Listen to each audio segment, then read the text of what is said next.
Hello, my name is Miss Iman. I am the founder and visionary behind Kind Academy, a homeschooling program in South Florida. And today I'm going to be talking to you about our newest program called Kind at Home. It's our homeschool program that's going to basically help families to have support that they need to homeschool, some guidance, and amazing curriculum options to help with their homeschool journey. So that's pretty much why we're here. I'm going to go ahead and show you our presentation and let's get started. All right, so this is Kind at Home.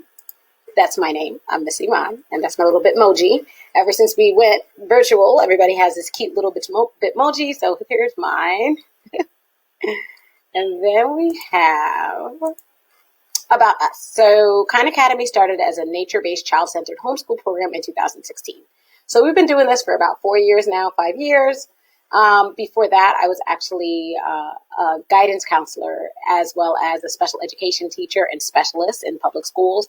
I helped to make sure that students were getting the individualized education that they so deserved. And once I realized that this was something that we could do in public school, I really wanted that same benefit for my own child. So I pulled him out and we started homeschooling him. And we started this program to kind of develop a community of like-minded learners as well. So that's kind of how we started. And we really also saw like a lot of gaps that students were having. A lot of their fine motor skills were missing when they walked into the classroom. A lot of times they gross motor skills, they weren't getting nearly enough outside time. They weren't spending enough time playing on playgrounds, grasping monkey bars, like all that stuff is very important for learning how to write. A lot of our students were falling out of their seats, and we figured out that it was because they weren't getting enough time to play. So we started working on a program that encompassed all of that as well. These are some of our pictures for some of our littles that were with us over the last few years, and just some of the amazing activities that we would do in a nature-based environment. As you can see, we have some fine motor skills going on there. Here we have, we worked with a micro school to help develop their program that was holistic as well, and just different modalities of learning. We have puzzles, we had books, we always had like Montessori-inspired activities going on in the classroom there as well. And of course, we have our little students being scientists and learning about bugs and nature. And that was just like such an awesome way for them to learn. And we've pretty much taken that curriculum that we use with our students and built it out so that it could be, so that you can do it at home with your own children.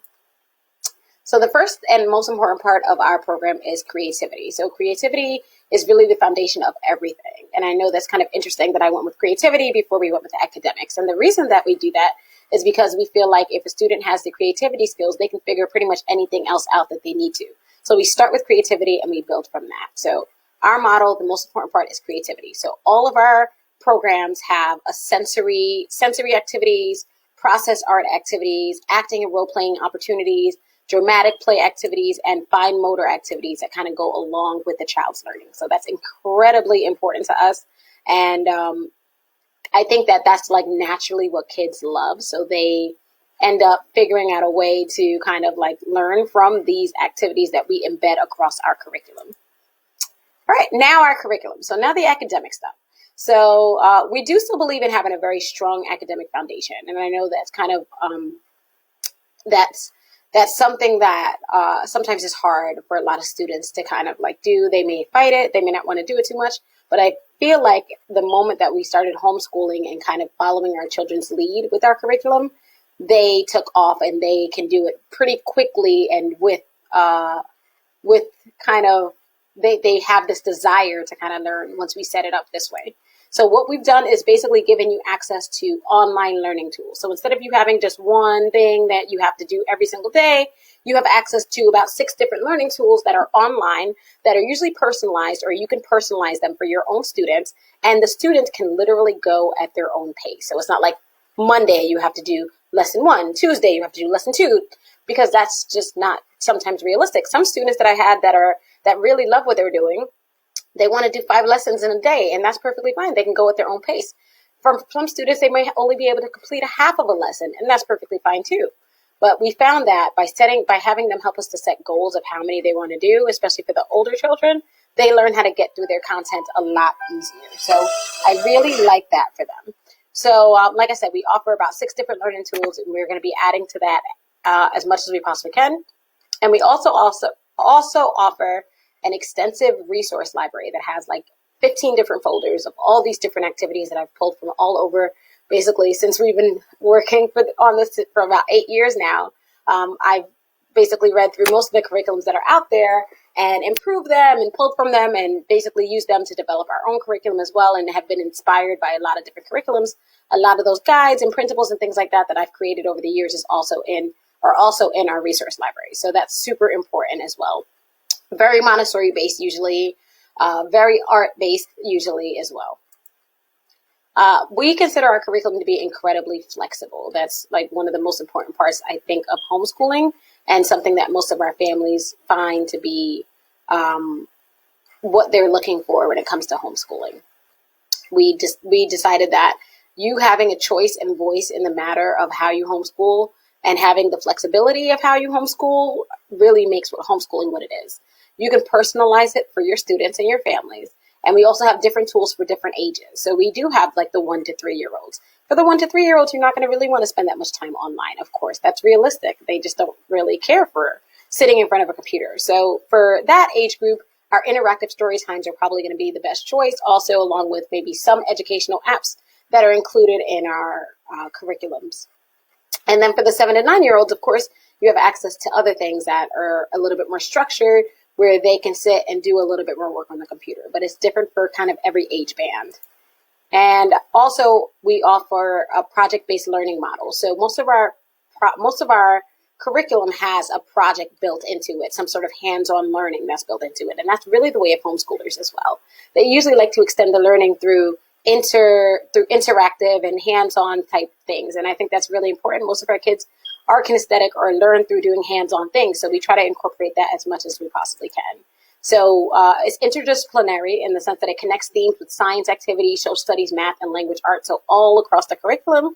And I think even in Finland right now, they don't even have any subjects at all. I haven't gotten to that point yet, but we we believe in that. And especially after our math and our language arts is done, we usually do our project-based learning activity where we either have like sensory play depending on the age of the child, or we have some sort of a manipulative that they can work with, or they have to build something that goes along with it, and they can again choose what activity they'd like to do. Again, we've also done like learn physics with rubber band art, learn about solar power by creating solar ovens, things like that are just interesting for the children. We find that to be very interesting and very fun for most families. And we also have access to countless lesson plans with all of this information and activity guides with all this information.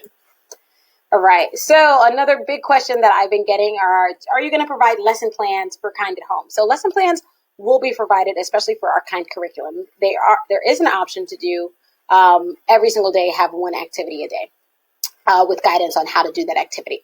Now, I don't want to scare away the families who are like, I can't get through an activity every day, because I realize that is the reality of homeschooling, especially if you have multiple children, especially if you have a lot of things going on. I have a lot of families that do get out and do want to do field trips as much as possible this year, because they have been in school for such a long time and they really want that opportunity to spend some time in their community. So the lesson plans will be provided with a daily breakdown of what should be done, and with basically models for 3 different families. So flexible families, semi-structured, and truly structured. Now, our super structured families are going to be the ones that kind of have that traditional school model. They want to go back to school next year.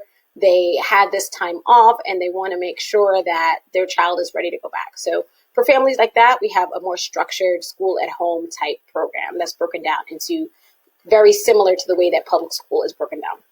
I want to be here to support all types of families and all types of learners. If I can, I understand how to break it down for all those different kinds of learners. So, of course, for our semi-structured, which is really more so where I fall into, I still do that math, I still do that reading, we still do that language arts, we still do that writing, but we also do it in a way that makes sense for our family. So we're super flexible. If we feel like skipping a day so we can take a field trip to Butterfly World, we don't feel like we're behind because of that. And then we have the flexible families who, what I usually suggest with them is I'll provide a lesson plan and you just check things off as you complete them. Don't feel like you're behind again, but if you don't want to complete something on a certain day, or you can't complete something for even 2 or 3 days, because that's the reality of the way things work sometimes, that's perfectly fine with our curriculum altogether. Lesson plans and pacing guides. So 40 weeks of our program is 40 weeks long. It's broken down into monthly modules of learning. So it will go from September until June, you will have access to this curriculum every single month. So each month you'll be subscribed or you'll pay tuition, and then with that tuition will come along with a new month of learning and a new month of lesson plans and a new month of the activity guides. All right, so these are kind of the age bands for our program. So we have the 1 to 3 year old, 4 to 6 year olds, and 6 to 9 year olds, kind of how it works. So I know you might see there might be some overlap in some of these ages. Somebody even just asked, hey, I have a 3-year-old that's kind of like reading on the 3rd grade level. And we've totally worked with students like that. And that makes sense. What I love about our program is that you have access to all of the online tools. So if your student is way ahead of one of the online tools, they can jump up and do one of the older kids' online tools and whatever they're interested in. And some kids, a lot of times, are really, really great at math, but at reading, they may be just on regular grade level. But for math, they're on 5th grade level. You have access to the 5th grade level math programs that we offer. So that really makes sense because students really develop usually a little bit differently. And here are some developmental traits of the different age groups and how our program integrates with them. So like the 1 to 5 years old, even the 1 to 8 years old, there's basically early learning domains that we follow. Florida follows them. Most states have different guidelines, but usually it includes like social skills. Social and emotional skill building is incredibly important. So that's a part of our curriculum. Physical and gross motor and fine motor skills are super important. Creativity skills. And our program basically encompasses all of that. We find all of that to be incredibly important and usually something that's really missing from public schools today as it is. So we really want to fill that gap and help you guys get there. 4 to 6 years old, their socialization becomes super important. They begin showing interest in very specific themes. It's usually like around the time 3, 4 years old, you get I really, really, really, really love dinosaurs and everything has to be with dinosaurs or everything has to be about space. So we use a lot of that to kind of create our curriculum as well. Like what is your child interested in? So most of our curriculum is very high interest topics that children have pretty much chosen, or over the past 4 years of developing it, what have the children really, really loved? And that's kind of how we created our curriculum. And then the preschool program. So I know a lot of kids are not in VPK this year. My son's actually not in VPK this year. And so we're making sure that they're prepared for kindergarten level, because I am a little bit more semi-structured. That's just the way that we do things. So I am trying to work through some of the content, and we have incorporated the pre-K4 learning standards of Florida into our curriculum, and we're continuing to update that and add that. And in our most recent guide, you'll see the different requirements that the state of Florida has put on different VPK levels, and we do it in such a fun way and such a natural way that it doesn't really feel like the same super structured learning. Like we want all of our activities to be basically like play-based and fun and at the child's pace. If a child starts showing that they're not interested in something, we usually will pull back and not do that. And then retry again in a month or so. All right, and then the 7 to 9 years old. So now we are becoming a little bit more serious. I have a 9-year-old, so I know it's very different than the 6-year-olds.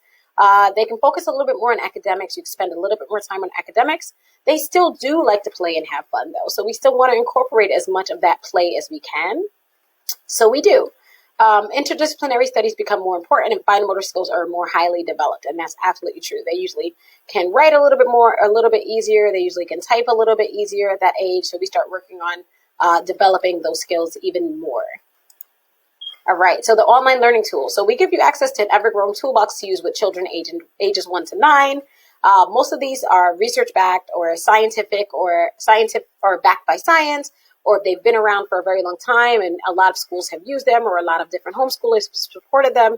We really have pulled from the best, and I know that there's like thousands of different learning tools out there, and we've basically scoured the internet and come up with all the different ones that are perfect for, that have shown and proven work great for families.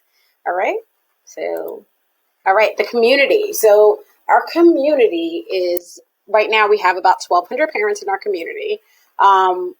So it's super, super, super, it's a great way for us to ask questions in our community and have that homeschooling support.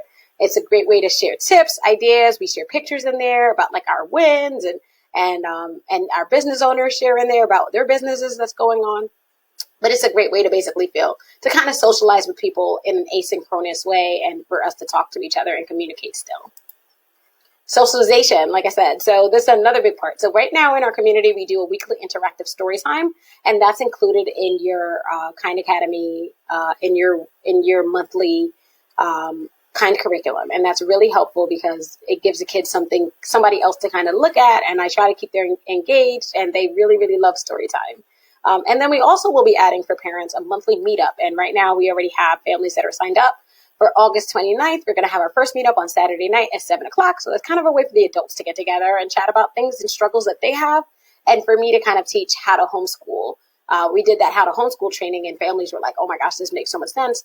But having that support every single month is really, really going to be helpful as well, because we're focused on building your portfolio, making sure your samples of work are working, make sure that your reading log is being done in the correct way. Make sure that when we get to the end of the year and you are ready to do your portfolio, that you're prepared and that it's ready. So that you don't come and say, oh man, I didn't do anything this past year. I didn't do my activity log. You have it all set up and ready to go. All right. And of course, our kits. So a lot of families love our kits. And I'm not going to get too much into it right now because we pretty much don't have much left. They really go very quickly once we put them out. But basically they go along with the theme that we're doing for each week. So for example, we will have like sensory bead play in there, and all of the kids love that kind of stuff. And so we'll put like sensory beads in a box. We'll put like rice or beans or whatever it is, and then it will follow a theme that goes with it. You'll have like craft activities to do with it, and everything is just kind of thought out for you along with the curriculum, so you don't ever have to worry about going to the store or picking up any items. It's just all in one place for you, and that's been very, very helpful even for me to just have something that I can grab and go. And some families just use it as a boredom buster, while other families use it as literally, this is what we're doing every single day, just like if they were in preschool or in early elementary school. And then that's pretty much it. You guys can see more about what we do at www.kindacademy.org/kind/kind-home-event. So I hope that answered most of your questions, but you can always reach me on Facebook, Iman Cassels-Aline. Phone number is 754-204-8310. You can reach us on email, and I'll post all of this stuff along with this as well. So like I said, if you guys have any questions, I am totally, totally happy to help. And I'm so glad that you had fun watching this. Hope you guys have a wonderful day. Thanks. Bye.